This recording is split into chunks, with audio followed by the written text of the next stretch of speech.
Hey everyone. Before we start going into detailing and modeling and everything, I wanted to talk about a couple of tools that I'll be using. So the first tool is the array tool.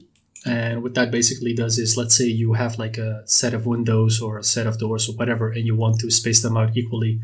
What you do is you select the object that you want. Now, let's say this is our window, very simple, obviously.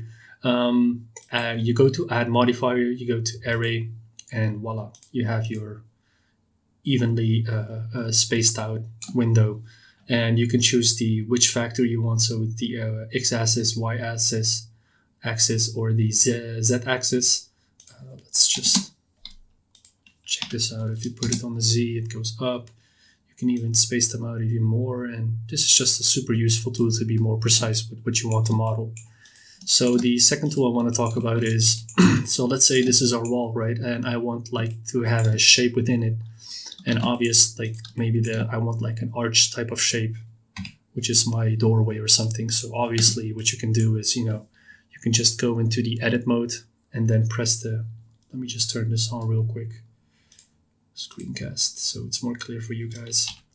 So let's say you go into edit mode, you press I, which is going to give the offset. And what you do then is like, you can just delete the faces or dissolve and then you have your door or something, and then you delete this one. But there's also a quicker way to do that, obviously, which is, you delete this one, then you have your door. But what I like to do is, like make the shape, and let's say this is the arch shape that we want to use. And then what I do is just I interline them with the wall that I want to cut in, and this is our wall. And then again, you go to modifier, you press Boolean, and then within the Boolean, you have like three different ones. This is the intersection, union, and difference. If you press difference and you select the object that you want, what that does is it cuts in. If you do the union, what that does is it merges both of the objects, and intersection is basically the other way around of cutting in. You actually cut in the form, and let's say you want to take the form of this object instead of cutting it out. So we're obviously going to do the difference, and then you press apply, and voila, there's your wall.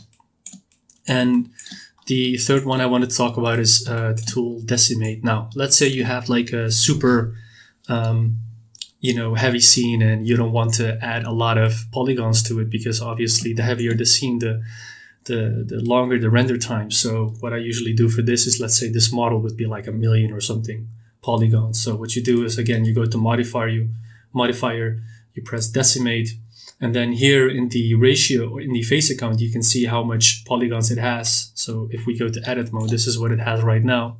And to make that lesser, you just go to the ratio, and then you press like 0.5 maybe, and now it's like 15,000.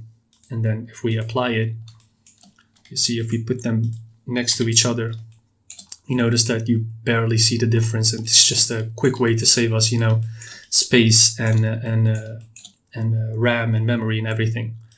And the second part I wanted to talk about, the fourth one that I want to talk about, is the subsurface subdivision surface. And what that basically does is the opposite of the decimate. It actually adds more polygons to it.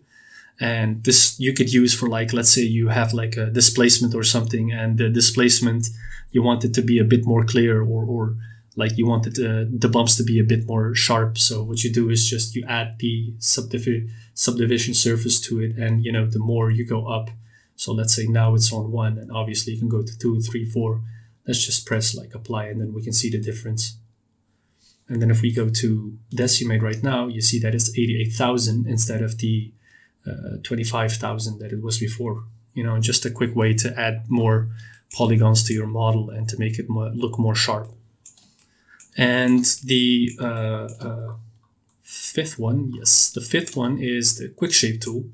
So let's say for what I did for this is, what I basically did is I made like a flat plane. I went into shader editor, and I'm going to explain this also later in the upcoming chapters, so don't worry about that. Just a quick heads up. So you go into the shader editor, and I just plugged in a texture I found online of this window of this store area, And then if you go to the UV editor and you press your model, and then you press tab, you go into edit mode, you select everything, and boom, you have it here. And what you can basically do is like you just select these parts, and then you see like the more I go down, the more it's kind of filling up the scene with what I'm filling up in this part, in this area.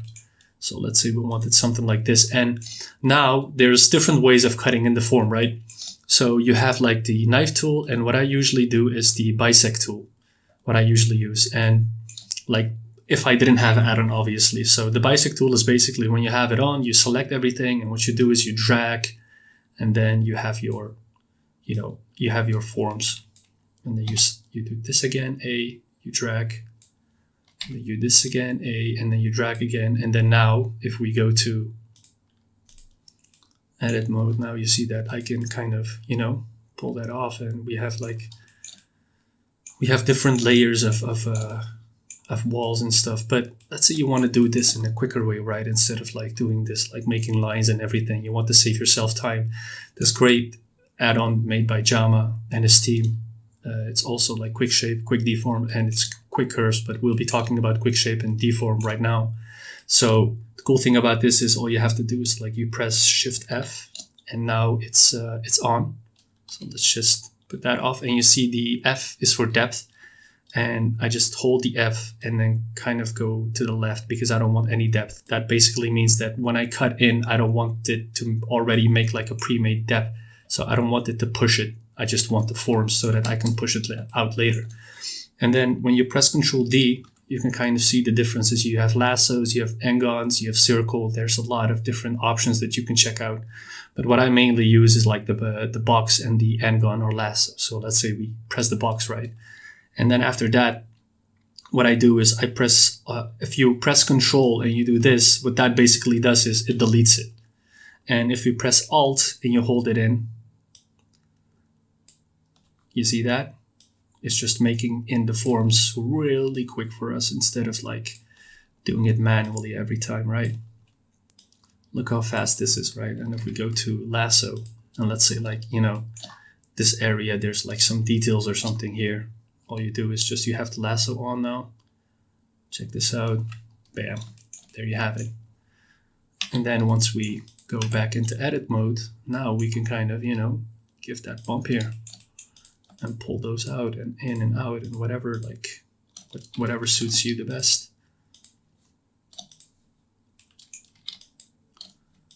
And this one, and then this one, and check it out. If I just press E, go backwards, all of a sudden,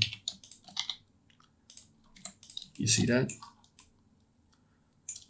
Now it's all of a sudden a form, we can see the form popping out, and it's just a great quick tool to kind of take a texture and then pop out the form so that once you light it, it's already textured and it's already worn and torn and whatever you want, It's a really useful tool. I implore you guys to check it out.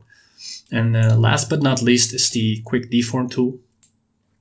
And this one is basically like, let's say we want to make a door or something where we can actually mirror it, and it saves us a lot of time instead of doing everything manually. So for this one, you just have to, it's also a tool that you have to unlock, and this one is the quick deform. Here's the quick deform, but all you have to do actually is just like the way I use it basically is I just have this one on, and then I press Control X, and what this does is like, all right, where do you want it to be copied, which direction, the X or the Y or the Z axis. And what I want to do is I want to use the 3D cursor. So I want the 3D cursor somewhere around here, and then I press C for 3D cursor. And right now when I press the X axis, and this is what you see, right? But what can we do right now? So this is the cool part. If I go to edit mode, look at that. I'm just modeling from the top, and then this just saves me so much time and effort, right? I don't have to think about the other side because I'm pretty sure that it's going to be symmetrically exactly the way I want it to be. There you go. So, different ways of approaching something, but I just wanted to talk real quick about the tools that I'll be using while you're watching the tutorial so that you don't get lost or anything. All right, see you at the next video.